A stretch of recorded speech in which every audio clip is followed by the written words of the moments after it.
Hello and welcome, listeners, to the true iteration of That's a Good Card. My name's Ya, and as always, Kyle is with me, and he's going to be having the challenge of getting me to say that's a good card. While Kyle will be doing the convincing, I'll be playing devil's advocate. Also, now is a good time to remind you to hit that subscribe button if you're listening to us on YouTube, and we love it when you all leave a comment below with your suggestion for our next card. All right, Kyle, let's get started. All right, yeah, today I got a good one for us. It hasn't seen the most success in any top fours recently, but this is kind of a local meta special that I've been seeing around my play group. And the card I'm bringing to us today is Kambal, Consul of Allocation. Now, Kambal is a 3-cost creature. It's 1 generic, 1 white, 1 black pip. It's a legendary creature, human advisor, and it's a 2/3. Kambal reads, whenever an opponent casts a non-creature spell, that player loses 2 life and you gain 2 life.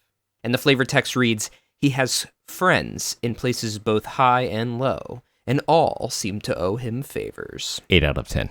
Yeah, I like that. That's good. Pretty good. That's good. Pretty good. But yeah, so Kambal's kind of been something that I've been seeing recently in my games that I've been getting in person around my LGS, and I think that this card has some legs. I've also had the opportunity of playing against a Kambal deck as a CEDH commander. Oh, cool. That was super interesting. That's cool. Yeah. So I've kind of seen how it functions in the 99 and also as how it functions as a deck. I do think right off the bat that I'll be pressing this card to be picked up as part of the 99, more so as a commander. I think Orzhov has a lot of trouble in CEDH in general. But as a card in the 99, I think that Kambal can kind of provide some spice that your deck might need. So let's talk about where we see this card. And where I see this card mainly is Tymna decks, and especially any mid-rangey, grindy Tymna decks. The caveat here is if your Tymna deck also runs Talion, I think you should consider Kambal. And the reasoning why is that those decks, generally speaking, are starting to kind of grind out the game. So we're talking like Tymna Thrasios, Tymna Jeska, Tymna Malcolm, Tymna Crom, and then a couple of other decks that don't include Tymna that I think could be really good would be Kenrith, and then also Sisay. Since it's a legendary creature that's 3 cost, I was talking to one of our friends who's a Sisay pilot, and he's going to be teching in this card because he really thinks that it could be a good option as kind of like an answer to potential wins. And I know a lot of Sisays like to hold up their activations when they know that they can't get it, just to see if they need to use it as their, interaction to stop someone else from winning. And I think Kambal could be a really cool option to just rip off a Sisay activation and make the game really, really hard for your opponents. So yeah, are you ready for me to get into my main points here? Absolutely. Cool. So the first point I'm going to make is that it just shuts down a couple of really major win cons. And by shuts down, I don't mean that they completely stop it, but it makes it really, really, really difficult to navigate these win cons. And those win cons are Ad Nauseam, Necropotence, and Underworld Breach. So Ad Nauseam and Necropotence, these are kind of stopped just based on the fact that, well, with Ad Naus specifically, let's kind of take it 2 separate ways. With Ad Naus specifically, it's really hard for you to Ad Naus low and hope that you can get a win out if Kambal is out. Because if Kambal is out and you Ad Naus to 5, you can only cast so many non-creature spells before you die, right? So you're praying that you're Ad Nausing into some sort of removal first and foremost to get rid of Kambal. And then even under those circumstances, like, you don't want to really be spending excess mana off an Ad Naus just to remove pieces. So I think that Kambal makes people think twice about Ad Nausing. And not only that, but even beforehand, right? So let's say Kambal comes down turn 2 and the game does go into a grind fest and you're sitting there staring your Ad Naus, but you only have 15 life, right? Like, are you going to rip an Ad Naus with 15 life? Maybe if you're super desperate. But at the same time, by that point, I think Kambal's kind of done its job and prevented you from getting that really high value Ad Nauseam. And that kind of leads in the same thing for Necropotence, right? So Necropotence, if you're low health or life, right, it's not going to be easy for you to just rip a Necropotence for 30 life if you know Kambal's out on the field.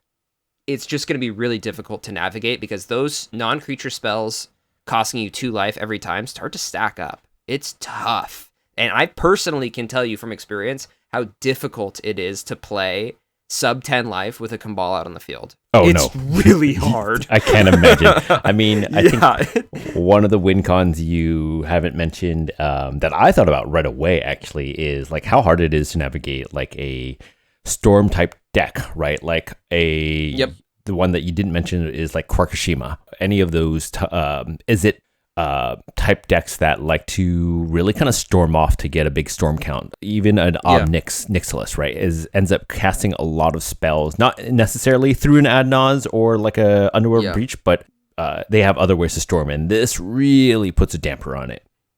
Yeah, and that's the last one that you just mentioned that I was going to touch on, which is Underworld Breach. It's really hard to do your Underworld Breach lines when every time you're casting your LED, you're burning yourself for 2 life. Oh yeah, for sure. So it can be really difficult to manually storm through your breach lines when Kambal's out on the field.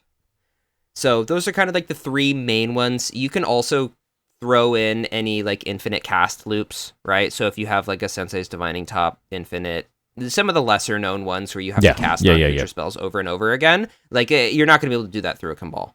So those are lesser so than Adnaz, Necro, or Breach, but at the same time, I think that this card's main driving point is that it's going to really make it difficult for your opponents to win through it. My second point is something I already kind of mentioned as well, which is that this kind of is the perfect card for this Talion grindfest meta that we've kind of been experiencing.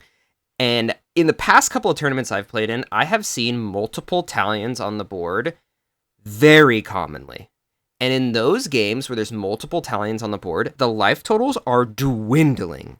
It is tough to play through multiple Talions, let alone one. Like one Talion is hard enough to play through. Playing against 2 Talions, it can be really, really difficult. And I think that if you have Kambal during this whole, shitstorm of Talions ripping into your life total, all of a sudden you're healing back life and also making it that much harder for your opponents to play through it, because now not only are they burning from the Talion, but they're burning from the Kambal, right? And meanwhile, you're able to simultaneously pressure your opponent's life totals as well as keep yourself afloat. Yep. So that's the second point. It's pretty much that, hey, Talion is really fucking good right now in the meta, and it is causing life totals to dwindle lower than I think we've seen in a really long time. I think when I started playing like 2 years ago, the life totals when the game ended, everyone would be like 30 plus life. Almost every game I felt like it didn't really matter. Like people were like, like the meme back then was like combat doesn't matter. And now we're kind of seeing that the games are ending with people at like 8 life, 16 life, 12 but life. not like, always through life combat, totals, which is kind of funny. Yeah, exactly. Not only through, it's not even through combat, really. Yeah, it's not even it's through all the things that are costing life these days. And if you have Kambal, you're going to be sitting there with 30 life while everyone else is dwindling at 8 life, while simultaneously pressuring them. So that's my second point. You can use it to keep yourself afloat while also punishing your opponents, similar to a strategy that has been tried and true. Yep. Very cool. All right. My third point is just in general, this card's not bad. Like 3 cost for a 2/3 as a creature is pretty solid for what we're looking for. The fact that it has a 3 toughness is really important, right? You can block Tymnas, you can block Ragavans, and most importantly now, it's like you cannot die to an Orcish Bowmaster being cast in response to an extra draw.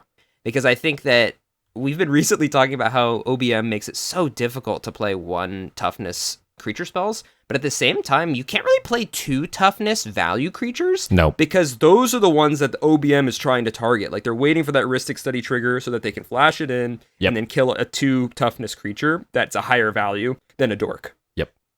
Because realistically, like sure, Orcish Bowmaster loves shooting the dorks, but at the same time, like you kind of want to get that gotcha moment where you're killing a Tymna, or you're killing, something else that has 2 but that is a little higher of a value piece. And Kambal is, it's pretty big. at face value, sure, it's no Mayhem Devil. It's not a 3/3 for 3 and has an incredible ability. But at the same time, a 2/3 is where you want it to be. If you're not getting that 3/3 for 3, sure, I'll take that 2/3 for 3. The standard has shifted, though, man. I mean, I yeah. definitely hear you, but like a 2/3 for 3 nowadays after this last set is kind of like, oh, that's cute. Like, you don't have a paragraph of text giving all creatures like an ability to draw. But no, I agree with you. Like, considering when this was first printed in Kaladesh originally, I think it does a lot for a 3 cost. Yeah, sure. The 2 attack, you're probably never going to really attack with it if these other things are on the board, right? So if there's a Tymna out there, or Ragavan out there, you're probably not going to attack with it. But at the same time, if you're pressuring people's life total low and, you want to pressure it even more, sure, throw another 2 damage at them. I don't mind it. No, I think your point really stands, though. Like, the 2/3, I mean, at a 1/3, I think this would have still been great. But, like, at a 2/3, like you said, it takes care of a Tymna. A Tymna is not swinging into you. Yeah. That's for sure. Yep. And then my last point is something that's kind of fallen out of flavor, but I hope comes back into flavor, which is that this card has really good synergy with Serra Ascendant. Oh, yeah. And I think Serra Ascendant is something that was really oppressive when Winota was big. And it would be like someone would turn 1 Serra Ascendant, and you're just like, holy shit, like this is unstoppable. Like, oh really my big. Gosh, I know as an Adnaz player, whenever I saw a Serra Ascendant, I would just shed a tear because I know that by turn 2, I'm already going to be down 12 life. Like, yep. So my Adnaz is already way weaker. And I think that this being in a deck where you can run Serra Ascendant and, Tymna and Kambal, like those all together is kind of a dream scenario where you're really pressuring life totals and still able to, draw cards and interact with the board. Hell, if you got a Gaia's Cradle out there, now you're cooking even more. That's why I think that Tymna Thrasios could be a deck that you could really consider this card in. And because that's personally what I've gone against, right? I've played against TNT lists that have run Kambal, and it's difficult to navigate these types of decks that are, slowly pressuring your life total. I wonder if they played this in Blood Pod, right? A Tymna... Tymna Tana. Yeah, I could see this being played in Tymna Tana, because Tymna Tana kind of just, like, starts beating people up sometimes. Yeah, a little bit. Yep. I mean, I could definitely see that in there, too. I truly do think if you run Tymna, this card's pretty dang good. But yeah, that's my last point, is that I hope to see Serra Ascendant come back to pressure life totals a little bit more, especially in these grindy metas where the games are taking forever. Like, nobody's going to want to pop their interaction on a Serra Ascendant, right? So this might just speed up the table. You know what I mean? It might just speed up those games so we're not going to those 80-minute draws. Like, if you're in this mid-range hell, at least you're swinging for 6 every single turn with the Serra Ascendant. Meanwhile, your Kambal makes it so that you're not worried about crackback because everybody's just feeding you life. Yep. And that's the thing, is like, from what I've witnessed, because it affects everyone and everyone kind of just plays through the Kambal anyway, it does a pretty good job of being that, like, not the biggest threat at the table. Like, if somebody else has a Talion and you have a Kambal, they're gonna kill the Talion before they kill your Kambal. So it kind of, slides under the radar. People think they can play through it, and then they get to a board state where they realize they really can't play through it. They're at 16 life, and the Kambal player is sitting there with 60 plus life. I've seen that multiple times, where Kambal just kind of slowly accrues value to the point where people will stop hitting you at a certain point in CEDH 2 because they know you're not going to die to combat damage, which is really interesting. I'm not sure if you've seen that, but I've been at tables where someone will be at like 40 life, and then the 3 other people are going to be at like 15 life, and they won't swing at the 40 life person because in their head, they're like, well, I'm not going to be able to kill them anyway because it's going to take how many turns for me to kill them? I might as well make someone else's life harder. Yeah. And I think Kambal can kind of put you in that position where people think combat is such a joke that you're just going to be even more protected. And not only are you not getting pressured, but now your opponents are going to also additionally pressure your other opponents while Kambal is pressuring all of them, right? So it kind of puts you in a really cool political situation. But yeah, those are my points. I'm really interested to hear what your downsides are, yeah.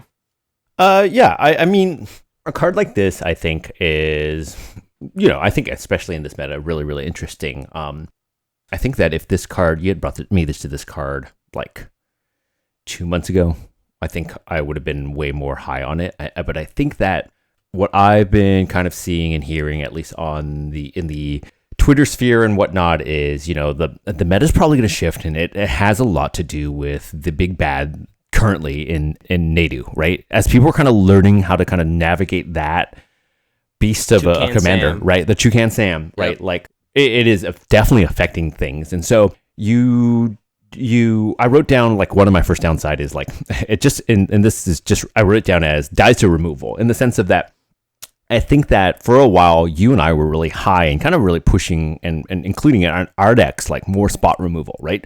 Just because of really problematic cards. I think this card is pretty cool, and I think it's a really interesting space, because, like, where I feel like the meta is going to start shifting is, like, towards more board wipes. And if you're running like a dam, you can run this card, right, and kind of pressure things further.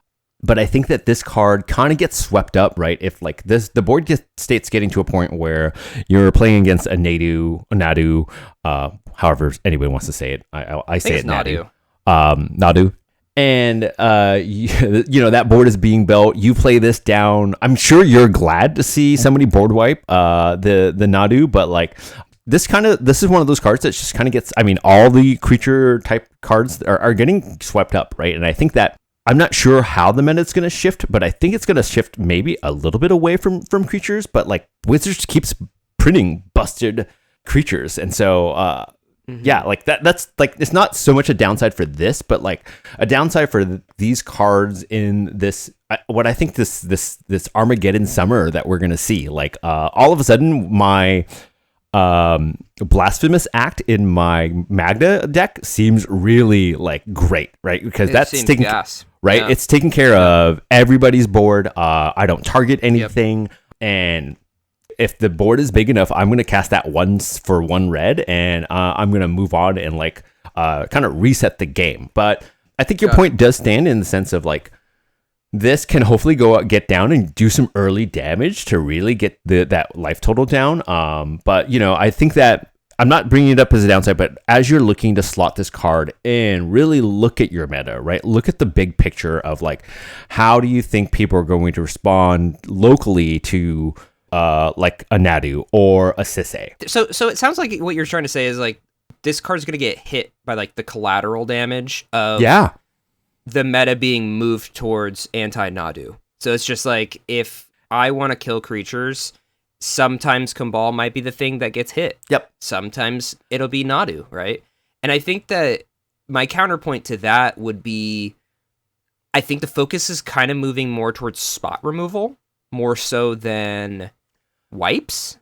Because I think the most effective way that I've seen Nadu be handled is through spot removal, right? Through something like Rending Volley. Like, and I think that those spot removal pieces are going to be pointed at Talions or Nadus before they're pointed at Kambals. But I see your point. I think my argument is that it's going to move more towards board wipes. The thing is, like, you're still giving that person a draw of some sort, like, to hit the Nadu. The other thing I've seen people do more is, like, you're going to see potentially a little bit more artifact hate, and then definitely people mulling for that mental misstep to take care of the, I want to say Shaco, but I know that's a D4 item. Shuko. To take care of the Shuko. I kind of have a feeling like I'm looking to, like, not give that advantage at all, and so I'm looking for more of, like, a board wipe, right, rather than to target down individual things. This could be a completely different podcast where we just focus on how we feel playing against Nadu. I will put in, now that I played against Nadu quite a bit, including at my last tournament, I think that the best thing you can possibly do is just freaking kill it on site. Give it for sure. It has activation. Doesn't matter. It has to. The second they cast this card, if you have a Rending Volley in hand, the next chance you have priority, target the Nadu. It doesn't matter if they get 1 activation. Doesn't matter. Let them have it. Does not matter. Just kill it. Just kill Toucan Sam. Include a Strict Serenade, right? Like, that, I think, is an absolute gas of a card right now in this meta, right? Don't even let Nadu hit the board in the first place, right? And so then you can play this down and be kind of golden. I think the other potential kind of, like, A thing to consider with this card is the chew color cost, right? This all of a sudden kind of restricts it. We're back on Kambal, we're back on Kambal. We're back on Kambal. Okay. Point 2 for Kambal. Point 2, Kambal. I think it is kind of the colors, right? Like it is in Orzhov, so you're looking at definitely more of a Tymna deck, maybe a Tivit. So it kind of really pushes into. And I think I'm bringing this up not as like a downside, but like just to point out that we haven't really talked about these multicolored decks too often. I think the last two colored card we talked about was also Orzhov in Brina. Oh, yeah. That might be the multicolored cards. Multicolored card in general. I mean, if you're considering Kambal, maybe you consider Brina as well, right? Really kind of fuck up that meta, right? Like, because now you're putting out Brina and Kambal, you're really beating people up. And so I think that this is in a very specific deck, which is probably why we don't see it as much. And this kind of ties into my point 3 is like, doesn't really propel your win, really. Like, and I think for me, it's more like of a stacks piece. It's not quite stacksy enough for me, right? It's like the thing where it's like, yes, it definitely whittles down and it's going to end the game, right? And I think like that's the nice thing. Like what I like about this card so much is that it puts a clock on the game, right? I love that. I think that point is great. But I think it doesn't quite stop that turn enough because like if a deck is trying to storm off, like it may just try to push through. Maybe it'll fizzle out, but at the same time, maybe it'll just get into that answer to get rid of this and then really kind of go. And I think the other part of the not stacksy enough is that it doesn't handle Sisay very well, right? It doesn't handle it doesn't Magda really well, right? Because this kind of helps out those decks because maybe the person who did Adnaz down and took a risk, like they have a grip of a sculpted hand, but they can't because they're now down to like 3 and they're really afraid of casting any spells to kind of try to stop this win. And so it is stacksy, and yes, it is asymmetrical towards your opponents, but at the same time, it's not quite stacksy enough to completely shut down Sisay or Magda. That's the problem. I see what you're saying. It's kind of like in Mario Kart. Like this card is like a banana peel. Yeah. Whereas like a curse totem against Sisay is like a red shell. Where it's like, it's going to stop her. It's going to stop her, right? An opposition agent is going to stop her.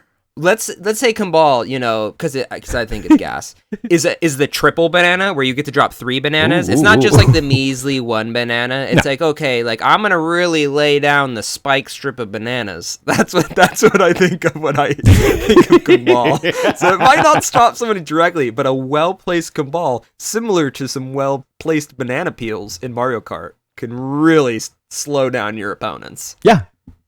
And that's all I really have to say about Kambal. I think it's a really interesting card. When you mentioned it, I was looking for decks I could slot this in so I could test it around it, but I don't play that many Esper decks that many more. Not only Esper, but just like you don't play like the mid-rangey partner decks. That's not your thing. Not really. Right? And the 5-color deck that you play is Najeela, and I think that this probably doesn't go into the Najeela game plan, No, it's a not human really. Advisor, not a human warrior. So,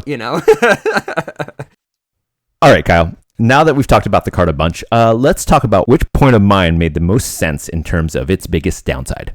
Yeah, so I think the biggest downside is the fact that it's just a slow you down card. It doesn't progress your win. It's just there to slow your opponents down. The only thing I can think about that helps you win off of it, which I will say is pretty relevant, is if you are somehow playing this card in a deck that also runs Adnaz, and you're fueling your life total so that your Adnaz will rip because you have 60 life to play with, sure, then it's fueling. Or also, small caveat, you can throw this under a Chrome Mox, get yourself a white or a black pip. Not relevant. It's relevant. Not relevant. Not relevant. It's semi-relevant. It's relevant. Semi-relevant. Okay, multicolored cards have that slight bonus, a 0.001% of bonus towards your deck building / mana curve. But anyway, it's just that. Like, it's not a hard stop stacks piece. It's a slow you down stacks piece, and that's something to consider. So what point did I make that you're kind of most hyped on for Kambal? I love the fact that it puts a clock on the game, right? It puts a really hard clock on the game, right? It either slows down your opponents so that your game plan can get online maybe faster, because they're afraid to start losing life. Let's say they are on an ad nauseam plan, or they're really saving life so they can really storm off. Mm-hmm. And then you can get in a win, right? And slide in for that window because everybody else is afraid. Or people are like, nah, fuck Kambal, I'm just going to rip it. And like they're whittling their own life down from like 40 down to 25 down to 10, right? And now it's like, yeah, row. Man, and I've seen that happen firsthand. Like anecdotally speaking, is people underestimate this card and they think that they can rip it into a Kambal, and then they realize way too late, like, oh shit, I cannot win the game because I need to cast 4 more spells that I just drew off of my wheel or whatever, and I just can't. My life total is not enough. Yeah, and I've heard some kind of conversations around running a Rug of Smothering. If you're thinking about Rug of Smothering and you can do the colors, and I think what Rug of Smothering has over this is that it's basically an artifact creature, right? So it's colorless, right? And so you can slot that into any. Yeah. Whereas But it's also not asymmetrical. Yeah, it's not asymmetrical. It's it hits scary. everybody. I tested it in Talion, and oh man, it hurts my soul. It's a sketchy card. That could be another pod, but I think Kambal is better than this card. If I was in a deck that want that kind of effect, and I'm in Orzhov colors, I would run Kambal over Rug of Smothering in an instant. Yep, for sure. So, yeah, was your mind changed? / do you think that Kambal is a good card? I will say, I'll start this off with a caveat. I did change my mind, but I don't think it's necessarily a good card. I went from like being pretty about this card to being like, oh no, I definitely can see where it has wheels. The reason I am not going to say this is a good card is because I kind of wish this was in a more universal like color, right? I kind of wish it was monocolored. I wish that it was so that I could slot it into more decks. Being multicolored all of a sudden does kind of like really limit it in my head, and maybe that's just because I'm pretty narrow in the way I kind of look and build decks. But like, you made that point. I don't play many mid-rangey partner decks that have black and white, right? I have one deck, and it's a little bit faster than this likes, but maybe it can see that. I just thought about Timna Jeska, and it may be good in that. And so I'll take this on as homework, and I'd love to do that episode where we revisit all these like almost there cards for us. Yep. At a certain point, we're definitely going to have that episode. Well, I'm slightly disappointed, You know, at least I kind of... You definitely changed my mind. I changed your mind, but, you know, the jury's still out on whether or not it's a good card. I think that this card is a good card, and I think that people should test it. So if you agree with me, try it out. Test it out. All right, are you ready? Oh, yeah. For our That's a Good Card ? Segment? Oh, yes. I'm so excited. Somebody in our Discord mentioned they love that segment, and we're doing this for you. It's super fun. I love the segment, too. It's a good way to kind of end the podcast and have a little game for our listeners to play. So, listeners, if you've never heard of our segment before, the That's a Good Card ? Segment, what we do is I'm going to provide the name of an obscure Magic card that hopefully he's never heard of before. And he is going to do his best impression of WotC and tell us what the card is. He's going to tell us what he thinks the mana cost is, power toughness, the abilities of the card, everything about it, and he's just guessing off the dome. So it's my job to really, steer him away from... from his confidence and give him a false sense of hope while he guesses horribly. Anyway, are you ready for your card? Yeah. I'm absolutely. All right, this one's got a sweet name, so I'm ready for it. This card is called Chill to the Bone. Chill to the Bone. All right, I'm going to make a wild call here. This card, it was in some kind of Unfinity set. Right, with a name like that. You're guessing the set too. I don't think we've ever guessed the set on one of these. I literally just looked up a card the other day called A Good Day to Pie, and this just kind of screams that type of like chill to the bone. Chill to the bone. Chill to the Bone is a No, I take that back. It's not Infinity. It's probably like already takes these backsies? Yeah, Kaldheim. It's probably Kaldheim. Kaldheim? Yeah, it's probably during Doesn't count. Takes these backsies. It's probably during that Snowland set, right? And so I'm gonna say that this card requires like a snow cost in it. Okay. Plus, what's the complete cost? Like a 1 and a snow, some one Snowland. And a snow. Yeah, 1 and a snow. Okay, 1 and a snow. This is a instance. It's gonna be instant. Okay. Oh gosh, like I guess I see what you're asking now. 1 and I kind of want to say this is like a blue card, right? So it's a 1 and a blue snow, something like that. However you want to represent that. Okay, so it's a blue card. Okay. Yeah, it's a blue card instance. And it's gonna be one of those cards where you target creature is tapped and it doesn't untap as long as it's frozen. I want to make up a mechanic, a frozen mechanic. It's the Elsa mechanic. Like, so technically it's like... Wait, say that again. So it's tap, target creature.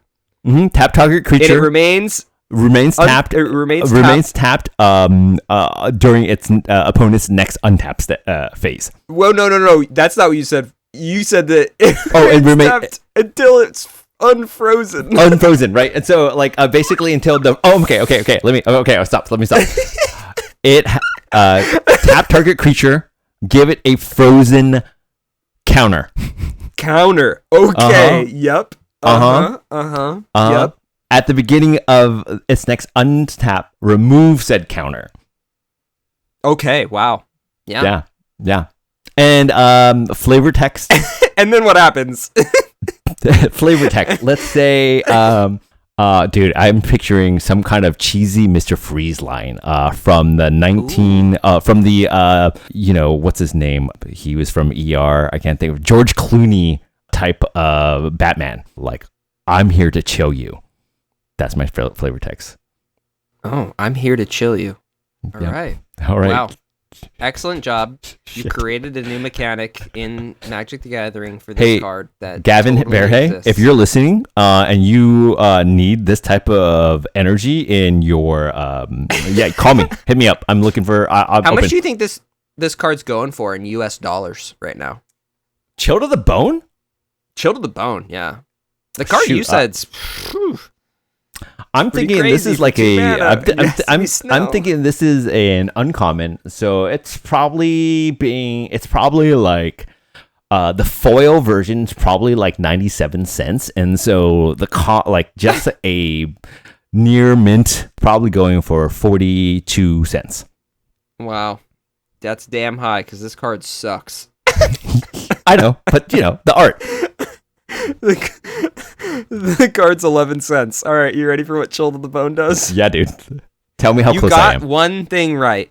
It is an instant spell. Yeah. You knew. Wow. All right. The cost is 3 colorless and 1 black. So 4 mana total for an instant. A 4 mana instant. Jeez. It is from Cold Snap. So your takesies backsies almost worked. You were kind of close that it was a snow relevant set. And it says... Destroy target non-snow creature. It's twice the cost of a Doomblade. Dude, twice the cost of a Doomblade to hit. All right, are you ready pretty for much any creature? The flavor text? Hit me with it. I know, it's pretty much any creature. The flavor text says, thick hides and layered armor won't help when I freeze you from the inside out. Quote, Hadar, Rhymewind Master. AKA Mr. Master? Freeze. AKA Mr. Freeze. Yep, Hadar, AKA... What killed the dinosaurs? The Ice Age! Thick hides and layered armor won't help when I freeze you from the inside out. That's a Mr. Freeze line. Absolutely. To Batman. To Batman. Absolutely. That's a All right, well, banger. It's a terrible card. That's a bad card. It's something. That's a bad card. Oh, it's 11 cents, by the way. I'm looking this card up. It's 11 cents. Yeah. I way overestimated. My card would be worth 42 cents. Anyway, all right. That was really fun, y'all. Thank you all for listening to today's episode on Kambal, the Consul of Allocation. We had a blast recording this one. Please direct your attention to our description down below where you can find our link tree with links to all of our social media, as well as links to all the places that we host our podcast, whether you're listening to us on YouTube, Spotify, or Apple Podcasts. Thank you so much. Don't forget to like and subscribe, and leave a comment down below with your suggestion for our next card, as well as what you think of Kambal, Consul If you of think I'm wrong, Allocation. hit me up. And and tell Yaw that he is wrong, or Let me tell know. Kyle that he is wrong. All right, thank you so much for listening today, and we will see you next Monday. Thank you.